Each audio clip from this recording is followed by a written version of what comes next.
आणि आता नाशिकमध्ये काय घडते पाहूयात आपलं नाशिकमधून। नाशिक रोड परिसरामध्ये 18 लाखांचा एमडी साठा जप्त करण्यात आलेला आहे। अंमली पदार्थ विरोधी मोठी कारवाई झाली आहे। 3 संशयितांना अटक झाली आहे। दोघे जण फरार आहेत, त्यांचा शोध सुरू आहे। येवला तालुका पोलिसांनी धडाकेबाज कारवाई केली आहे। या कारवाईमध्ये गावठी दारू तयार करणाऱ्या हातभट्ट्या उद्ध्वस्त केल्या आहेत। पोलिसांनी सर्व साहित्य नष्ट केले आणि आरोपींचा शोध सुरू केला आहे।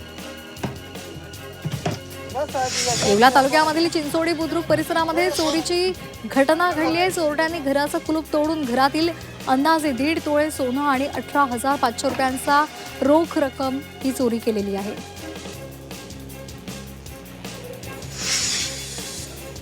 येवल्यामध्ये अर्ध्या किमतीमध्ये मोबाईल आणि सोनं देण्याचा आमिष दाखवून कोट्यवधी रुपयांची लूट फसवणूक करण्यात आली आहे। मुख्य आरोपी अखेर पोलिसांच्या जाळ्यामध्ये आहे।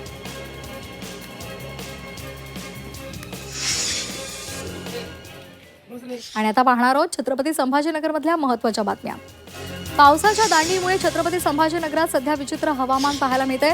शहरामध्ये कमाल तापमान 38.4 अंश सेल्सिअस तर किमान तापमान 24.8 अंश सेल्सिअस इतकं नोंदवलं गेलंय। शहरामध्ये पावसाची कोणतीही नोंद अद्यापही झालेली नाहीये।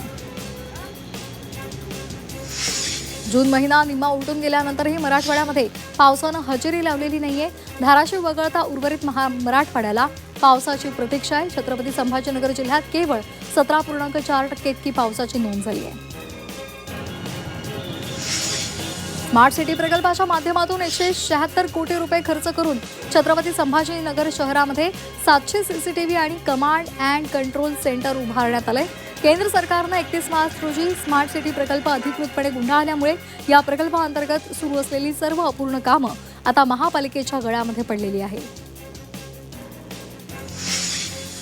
छत्रपती संभाजीनगर जिल्हा परिषदेच्या शाळांकडून वर्गवाढीसाठी प्रस्ताव मागवलेले होते।